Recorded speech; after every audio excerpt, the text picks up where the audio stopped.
김종인 위원장님께서는 최근에 이제 여기저기 인터뷰도 많이 하고 그러셨는데 그 중에 하나가 국민의힘한테 여러 가지 이제 쓴소리도 하시고 당부도 하셨는데 국민의힘이 가령 재집권의 꿈을 꾸고 있다면 획기적인 변화가 필요하다라는 말씀을 하셨어요. 당연한 말씀처럼 들리기도 하는데 좀 구체적으로 듣고 싶습니다. 뭐가 획기적인 변화입니까? 왜냐하면 지금 국민의힘의 사람들은 흔히 얘기한다는 것이 보수 집결을 하면 된다고 생각하잖아요. 예. 그런 망상을 버리라 이런 얘기입니다. 왜 그게 망상입니까? 지금 솔직히 해서 예. 그거는 과거에 경험을 해봤잖아요. 아 예. 우리가 21대 국회 때 그 당시에 미래통합당이라는 것이 보수 대연합을 해서 미래통합당이 되지 않았어요. 네. 그러나 선거 결과는 어떻게 됐어요? 선거 결과는 대패를 했다는 예. 얘기예요. 예. 예? 예. 그러니까 지금 보수가 지금과 같은 그런 보수는 사고방식 가지고는 나는 불가능하다고 생각해요. 결국은 중도층이다. 중도층이 아니라 그러니까 전체 국민을 포괄하는 쪽으로 가라 이런 얘기예요. 전체 국민을 바라봐야 된다. 예, 예. 그러니까 보수만 찾아다니면은 보수라는 게 숫자가 없는데 보수 가지고서 집권이 불가능한 겁니다. 예를 들어서 우리가 2012년 네. 19대 선거 때 네. 그때 내가 박근혜 비대위에 들어갔을 때요. 네. 그래가지고 나보고 정책특별위원회 위원장을 하라고 그래가지고 네. 내가 주장한 게 뭐냐면 경제민주화. 이 창조적 파괴를 안 하면 안 된다 이런 얘기예요. 네. 그래서 내 경제민주화하고 복지를 정강정책에 대폭 수용을 하니까 아 그때 충격적이었어요. 예. 사실은. 네. 그때 그 당시에 미래통합당 당시에 한나라당의 중진 의원들이라고 뭐냐면 날 보고 사회주의자라고 막 욕하고 난리를 치던 때예요. 네. 어? 네. 그래도 그걸 가지고서 19대 선거 때 저희 과반수 의석을 확보하고 그 연장선상에서 박근혜가 대통령이 된 거라고요. 네. 예? 네. 근데 지금은 그것만 가지고도 안 돼요. 그러니까 지금 내가 그래서 국민의힘이 예. 집권의 기회를 가지려고 그럴 것 같으면 보수라는 지금까지 이념을 완전히 디스럽트 해버리고 새로운 보수를 지향을 해야 된다 이런 얘기입니다. 지금까지 가지고 있는 것은 일단 다 없던 걸로 헤쳐모여 해버리고 예. 새로 집을 지어야 된다. 아까 그런 거죠. 보수를 새롭게 정립을 해야 된다는 얘기예요. 그 새롭게 정립할 수 있는 첫 번째 공약은 뭐가 됩니까? 다수의 국민을 수용할 수 있는 그러한 자세를 가져야 돼요. 예를 들어서요. 예를 들어서 지금 우리나라의 경제사회 구조를 볼 것 같으면은 네. 지금 우리가 지난 코로나 3년을 겪으면서 자영업자가 거의 몰락하다시피 했어요. 예. 소상공인이 몰락하다시피 했어요. 예. 2023년 종합소득세 신고를 볼 것 같으면은 900만 가까이가 월 소득이 100만 원이 안 돼요. 네. 그것이 우리 사회의 현실이라고. 어떻게 해야 됩니까? 그러니까 그 사람들을 앞으로 어떻게 향상시킬 것인가 하는 것을 갖다가 제시를 해야지. 이재명식으로 25만 원 논아주다. 아니 그거 가지고는 안 되고. 지역 화폐하자. 아니 이재명식의 그 쌈박한 돈 뿌리는 식으로 해서는 안 되고 네. 미래에 대한 희망을 줄 수 있는 그러한 체제를 갖춰야 될 거 아닙니까? 네. 예를 들어서 지금 우리 중소제조업이라는 것이 경쟁력을 상실해 가지고 우리가 중간재를 갖다 중국에서 수입하지 않으면 안 되게 돼 있잖아요. 네. 그 예를 들어서 우리가 지금 현재 미래의 대한민국의 경제를 일으키기 위해서도 중소제조업의 경쟁력을 갖다가 향상시켜야지 않으면 안 되게 돼 있다. 네. 그래서 제가 지금 정부도 그 중소기업 소상공인들 위한 아니요. 다양한 지원책을 아니요. 가지고 있잖아요. 말만 하지 실제를 안 하는 거예요. 윤석열 대통령이 취임해가지고 거기에 대한 전혀 관심이 없어요. 내가 누누이 강조했지만 그거에 대한 관심이 없는 겁니다. 네. 그 내가 지금 얘기를 들어서 설명을 드리면은 네. 옛날에 1949년 서독 연방공화국이 탄생을 했을 적에 네. 그때 서독 연방국에서는 보수 정당을 만들 수가 없었어요. 그때 왜냐하면 분위기로. 보수 정당이라는 게 전부 히틀러 지지문을 했기 때문에 보수라는 말을 쓸 수도 없었던 거예요. 네. 그래서 그 아데나워라고는 그 영감님이 참 독일 역사에서 뭘 찾아볼까 해서 찾은 것이 기독교예요. 네. 그래서 기민당을 만든 거예요. 네. 그 기민당을 만들어 가지고서 기민당 정강 정책에 사회당에서 써먹는 정책을 갖다가 상당수 수용을 한 겁니다. 그리고 그래 가지고서 선거에 임했는데 그 당시에 일반적으로 생각하기에는 뭐냐면은 3인당이 유일하게 히틀러와 저항하고 싸웠으니까 3인당의 승리를 할 거라고 그러지만 결국은 아데나우어와 기민당의 승리한 거 아니에요. 그와 같은 획기적인 변화를 하지 않으면은 나는 국민의힘이 다음에 집권하기 어렵다고. 근데 위원장님 말씀을 제가 자칫 오해를 하면 말이죠. 지금 국민의힘이 문재인 정권이 취했던 경제 정책을 갖다 놓고 좀 베껴라라는 말씀처럼 들리기도. 아니, 예를 그- 들면 소득주도 성장을 아니, 부분적으로 좀 차용을 해라. 문재인 정부는 그런 거하고 거리가 멀어요. 소득주도 성장이라는 것은 그건 문재인 정권 5년 내내 아니에요. 소상공인을 위한다고 아니. 얼마나 선전을 많이 했습니까? 그 말 자체가 잘못된 얘기예요. 그건 아니다. 그러니까. 예. 그럼 뭐지?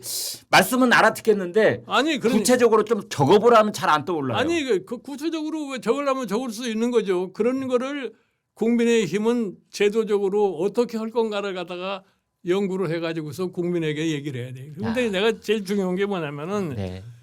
제발 국민의힘은 야당만 자꾸 욕할 것이 아니라 네. 국민과 대화를 하라 해가요. 예. 표는 국민이 가지고 있는 거지 야당이 갖고 있는 게 아니에요. 그렇긴 해요. 네, 맞습니다. 그런데 국민의 대화는 잘 안 하는 거예요. 그러니까 예를 들어서 지난번 총선에서 표현 원인이 뭐냐. 이재명이만 갖고 계속 얘기를 하지. 이재명에 대해서 일반 유권자가 관심이 없어요. 그런데 보수층 유권자들께서는 좀 강한 전투력을 보여주기를 바라거든요. 아니, 그 전투력이라는 것은 다 옛날식의 정치하는 스타일이에요. 전투력. 옛날에 내가 지난번에 국민의힘의 비대위원장 때 네. 원로 고문단 사람들이라는 거 와가지고 날 보고 하는 얘기가 뭐냐면은 네. 전투력이 없다 이거예요. 야당이. 네. 내가 전투력 문재인 정권 때. 예, 네. 지금은 일반 유권자가 참 성숙돼 있고 역동적이기 때문에 네. 정치인들보다 세상 돌아가는 걸 더 잘 알아요. 하긴 그래요. 요즘 어. 그분들이 다 구단이에요. 어. 네. 정치인들만 지금 제대로 이 시대의 흐름을 제대로 인식을 못하고 있는 거예요. 네. 그래서 제가 제일 중요하게 느끼는 것이 뭐냐면은 대한민국 정치가 변하지 않으면은 지금까지 우리가 이룩한 이거를 다 허물을 수도 있다는 얘기입니다. 지금 우리가 자랑하는 게 뭡니까? 자, 경제 성장에 민주화에 이거를 이룩한 참 유일한 나라라고 네. 세계에 자랑하고 있는 거 아닙니까? 네. 그런데 이번에 비상계엄 선포로 인해 가지고서 민주화한다는 얘기 자체가 국제사회에서 완전히 격화되고 말아버린 거예요. 비상 계엄도 헌법에 근거해서 했고 해제도 아니, 헌법에 아니. 근거해서 했고 아니. 지금 그 주역이었던 윤석열 대통령에 대한 탄핵 심판도 법 절차대로 움직이고 있잖아요. 아니, 그래도 네. 일반 소위 다른 나라의 이미지상. 이미지로 보면은 어떻게 된 게 사실은 퍼캐피타 GDP 36,000불씩 된 나라가 갑작스럽게 비상계엄을 하지 않으면 안 되는. 미국도 지금 비상계엄 하지 않습니까? 미국의 비상계엄 국가 비상사태. 트럼프 대통령은 마음대로 아니, 다 하고 있는데 말은 그렇게 하지만 이제 뭐 우리식으로 뭐 군대를 동원해 가지고서 뭐 그러지는 않잖아요. 트럼프 대통령 군대 동원하려고 그랬어요. 아니 뭐 예전에. 그거는 낭종이 낭종이 어떻게 될지 모르지만 그 트럼프 대통령도 정상이라고 보지를 않는 겁니다. 그래서 네. 거기까지 이제 말씀을 듣고 앞으로 다가올 얘기 하나 진짜 궁금한 거. 이제 조기 대선이 있을 가능성이 현재로서는 높다라는 걸 전제로 드리는 말씀인데 이제 야당 쪽에서는 뭐 조기 대선 날짜 이전에 대법원 판결이 나오지 않는 한 이재명 대표는 갈 것 같아. 뭐 이게 대부분 의견인 것 같고 이제 문제는 국민의힘 쪽입니다. 여기는 지금 뭐 무주공산 비슷하게 돼 있어서 대통령이 중도에 저렇게 돼 있으니 이제 누구냐? 근데 오늘 방금 나온 여론조사를 보니까 김문수 1등, 그 다음에 이제 홍준표, 오세훈, 한동훈 이렇게 있어요. 그래서 일단 빅4라는 말 자체가 좀 그렇습니다만 어찌 됐든 그렇게 네 분을 우리가 이제 여론조사상으로 떠올 수가 있는데 그들에 대해서는 어떻게 보십니까? 이 네 명 중에 한 명 있습니까? 아니면 다른 데서 찾아와야 됩니까? 내가 보기에 뭐 그 4명 중에서 누구 하나 될지는 모르겠는데 네. 실질적으로 이제는 시대가 많이 바뀌고 이 세상이 그렇게 옛날 같지가 않아요. 네. 근데 옛날에 사고로 볼 것 같으면은 김문수가 1등이 되는 거죠. 네. 어? 그분들은 근데 김문수 장관은 본인이 그런 의지가 없는 것 같아요. 아니 그런데 내가 보기에는 그 양반은 소위 확장하는데 한계에 있다고 난 봐요. 확장이라는 말 지금 하셨어요. 네. 확장이 중요하군요. 예. 어. 아니 그러니까 보수표만 가지고는 안 될 거 아니에요. 네. 그러니까 그럼 그다음 시장을 하나씩 해보죠. 네, 그러니까 서울시장, 대구시장 있는데. 서울시장, 대구시장 이제 두고 봐야 알겠습니다만은 제가 보기에는 뭐 서울시장의 경우에 어떨지 모르겠습니다만은 지금 사실은 연령적으로 70이 넘은 사람은 좀 내가 봐야 대구시장 아직 70 안 됐잖아요. 그 사람도 곧 70이 되는 거죠. 그러니까. 그러니까 아니 위원장님은 또 80 중반이신데 70한테 그러시면은 70이 섭섭하죠. 아니 뭐 섭섭하고 안 섭섭하고 간에 예. 시대의 흐름을 제대로 읽을 수 있는 사람이 나는 아니 위원장님도 이렇게 현역에서 활발하게 이런 토론도 저하고 하고 아니 그러시는데. 저는 얘기는 할 수 있지만 네. 그러니까 일반 국민이 보기에 저 나이 먹은 사람들을 별로 이렇게 선호하지는 않을 거예요. 그러나 경륜과 능력과 예, 또 뭐 뭐가 경륜. 있으면 근데 경륜. 그렇다 치고 예. 서울시장은 어떻습니까? 뭐 서울시장도 아마 그 중에 가능성에 있는 사람 중에 한 사람이라고 난 봐요. 네. 예. 가능성이 있다. 그러면 오세훈 시장이 가령 뭐 요즘 활발하게 움직이는 것 같아요. 개헌 논의를 오세훈 시장이 하자 했더니 국회의원 108명 중에 48명이 왔다든가 50명 절반이 오더라고요. 네, 내가 나도 들었어요. 네. 이제 그러니까 오세훈에도 일단 발을 하나 이렇게 담가 놓는 것 같아요. 국회의원들이. 그러니까 이제 결국 봐서 그렇게 되면은 뭐 오세훈 대 한동훈 이렇게 싸움이 될 수밖에 없게 되죠.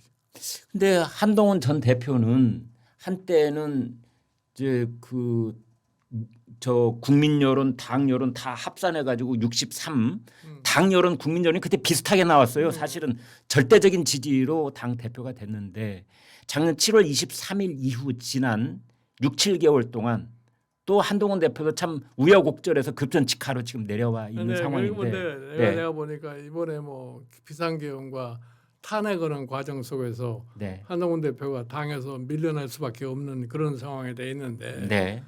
그러나 내가 보기에 12월 3일 날 그 한동훈 대표의 행동을 보니까 네. 그래도 대한민국의 자유민주주의 질서를 지켜야 되겠다고 해서 계엄에 대한 반대를 제일 앞서서 지금 이 국민의힘에서는 하지 않았습니까? 12월 3일 밤늦게 저 그때 실제로 텔레비전을 봤는데 숨도 안 쉬고 위헌위법이라고 그러더군요. 계엄에 대해서. 예, 그래서 너무 성급했던 거 아닙니까? 예? 너무 성급했던 거 아닙니까? 계엄 반대가 네. 나는 그건 성급했다고 보질 않아요. 나는 오히려 그게 굉장히 용기가 있었다고 생각을 해요. 오히려 그런 상황에서 여당의 대표가 계엄에 반대를 하고 민주주의를 지키기 위해서는 이거는 절대로 해서는 안 된다는 그런 얘기를 한 거 아니에요. 홍장원 국정원 1차장한테 뭔 말을 뭐 직접 들었는지 아니면 다른 사람 통해서 들었는지는 모르겠지만 그게 너무 휘둘렸다.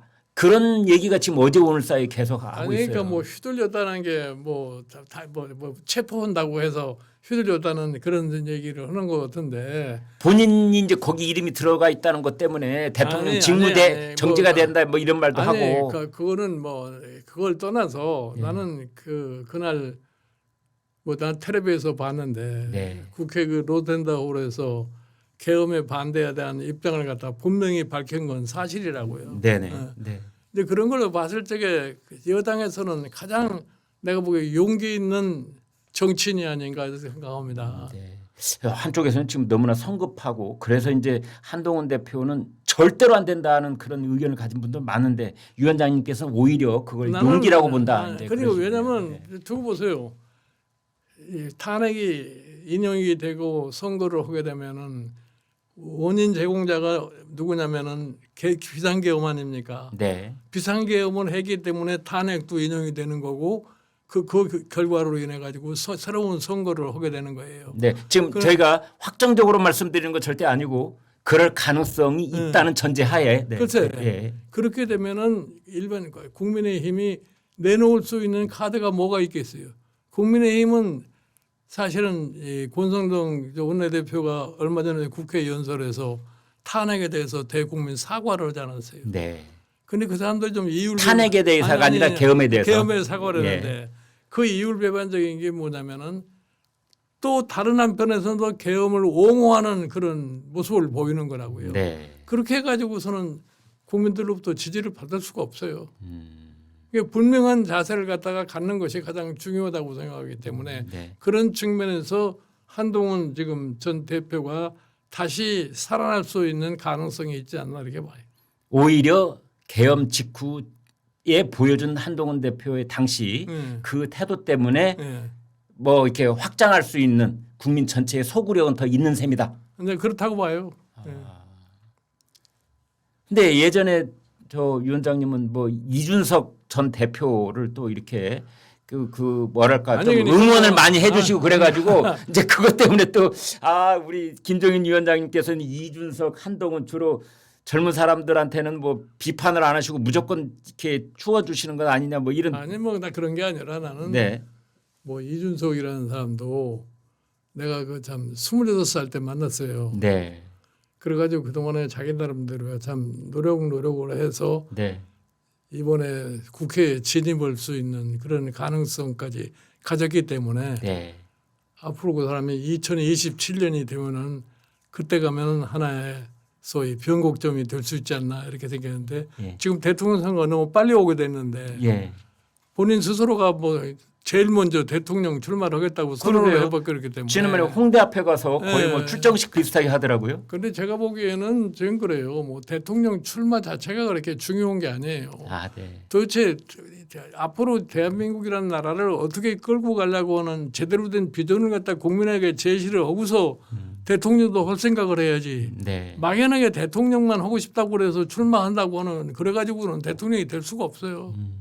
그러면은 가령 지금 이제 확장성 측면에서 한동훈 전 대표가 가능성이 있어 보인다는 의견이시라면 한동훈 전 대표는 그 미래의 대한민국을 위한 비전으로서 무슨 얘기를 지금 해야 되는 겁니까? 아니 그러니까 그거는 본인이 지금 참 공부를 열심히 해가지고서 짧은 시일 내에 나는 대한민국을 어떤 방향으로 끌고 가겠다고 하는 것을 국민에게 제시를 해야 돼요. 한동훈 대표 만났을 때 무슨 얘기 해주셨어요? 나는 사실은 한동훈 대표 만났을 적에 내가 그동안 한동훈 대표를 이렇게 처음 만났어요 이번에. 네. 그동안 한동훈 대표를 갖다가 판단한 것에 대한 내 의견을 갖다 얘기했을 뿐이에요. 네. 그렇지만 반응이 어땠습니까? 예? 그 뭐 판단을 뭐라고 하셨어요? 그 전에. 아니 그러니까 그 한동훈 대표도 정치적으로 장단점이 있는 거 아니에요. 네. 내가 주로 단점이 뭐라는 거를 지적을 많이 해줬어요. 예를 들면요. 그러니까 본인이 뭐 아마 어느 정도 수용을 했는지 모르겠습니다만 그 중에 하나만 말씀해 주시죠. 뭔 단점을 말씀하셨어요? 가장 중요한 게 뭐냐. 예. 한동훈 대표의 가장 큰 약점이 예. 윤석열 대통령하고 뿌리가 같다는 거예요. 검사 출신. 검사 출신이라는 게. 예. 그것을 하루빨리 극복을 하는 그러한 모습을 보여주는 것이 중요하다고 그런 거예요. 네. 네. 장점이라고 한다면요. 확장성. 작전이라고 보면은 아직 젊고 비교적 깨끗해요. 사람이. 네. 그 지난번에 사실은 이 일이 이렇게 크게 터지기 전에 그 국민의힘 내부 그 댓글에 그 한동훈 대표의 일가족 이름으로 된 윤석열 대통령에 대한 비방글, 네, 그 때문에 크게 그 한동훈 대표가 아주 곤란한 지경에 빠져 있었잖아요. 그 사태는 어떻게 지금 반추하십니까? 나는 모르겠어요. 그거 지금 그 가족이 누가 그런 댓글을 쓰는지 모르지만 요즘 뭐 그냥 소문으로는 그 부인이 쓴 거 아니냐 뭐 이런 얘기도 있고. 나는 사실은 이런 사태가 복잡하게 나타난 게 뭐냐면 예. 우리 윤석열 대통령께서 한동훈이를 굉장히 아끼지 않았어요. 그렇죠. 그래서 법무장관도 시키고 네. 비상대책위원장을 갖다 놔요. 예. 그러면 대통령이 다소 좀 서운한 점이 있더라도 그거를 잘 갖고서 제대로 될 수 있도록 해줬으면 오늘날 이러한 문제가 안 생겼을 거예요. 서운한 정도가 아니라 가슴에다가 비수를 들이대니까. 아니 글쎄. 네. 근데 그게 잘못된 거지. 그게 내가 늘 얘기하지만 한동훈 대표하고 윤석열 대통령은 서로 상호 의존 관계에 있는 거예요. 네. 그거 떨어질 수가 없는 건데 네. 그거를 잘못 관리를 한 거죠. 그때 참 기억이 이제 다시 새롭습니다. 그때 이제 위원장님도 그런 말씀을 많이 주셨는데 서로가 서로를 상처내는 순간 둘 다 죽는다. 아, 그런 거죠. 그 말씀을 참 많이 하셨는데 네. 오늘날 결과를 보면 대통령은 지금 감방이 있고 그렇게 된 거예요. 그러니까 한동훈 전 대표 사실은 저렇게 돼 있고 이 정치를 좀 이렇게 너무 순간적인 감정에 사로잡히지 않고 네. 좀 감정을 누르고 참고 견디는 그러한 모습을 보여줘야 되는데 내가 보기에 우리 윤석열 대통령은 정치 경험이 없기 때문에 그럴 수밖에 없지 않느냐 이렇게 봐요. 네. 마지막 질문 하나만 더 예. 여쭤보겠습니다. 정권 교체가 되느냐, 정권 연장이 되느냐를 이번 또 이제 여론조사에서 계속 이것도 여론조사입니다. 예. 여론조사 별로 안 좋아하시는 것 같은데 어찌 됐든 이제 그래서 나는 예. 내가 예전에는 그러니까 예전이라고 한 12월에는 뭐 아니, 교체가 막 압도적이었는데 아니, 많이 근접해 있어요. 객관적으로 보면은 네. 선거가 결국 가서 윤석열 대통령 정권이 실패했기 때문에 선거를 하는 거 아니겠습니까? 예. 예, 그러면 정상적으로 올 것 같으면은 정권이 교체되는 쪽으로 간다고 봐야 돼요. 그런데 지금 분위기는 사실상 윤석열 대통령 정부가 오랫동안 식물 상태에 있었고 여의도 대통령인 이재명 대표가 대한민국을 좌지우지했으니 이제는 이재명 심판의 선거를 해야 되는 것 아니냐 이런 의견도 있어요. 그런 분위기가 있는지 모르지만 네. 현실적으로 막상 선거를 하게 되면은 결국 가서 현실 선거는 안 그렇다. 실패한 정권이 다시 재집권한다는 건 굉장히 어려울 겁니다. 그러니까 국민의힘이 획기적인 변화를 가져오면은 가능할 수도 있어요. 아까 말씀하셨던. 네. 그런데 과연 국민의힘이 그렇게 획기적인 변화를 갖다 할 수 있겠느냐 하는 것이 굉장히 회의적인 거죠. 그러니까 국민의힘이 집이 있으면 리모델링으로는 안 되고 네. 다 허물어내고 재건축을 해야 그러니까 된다. 당연히 그런 거죠.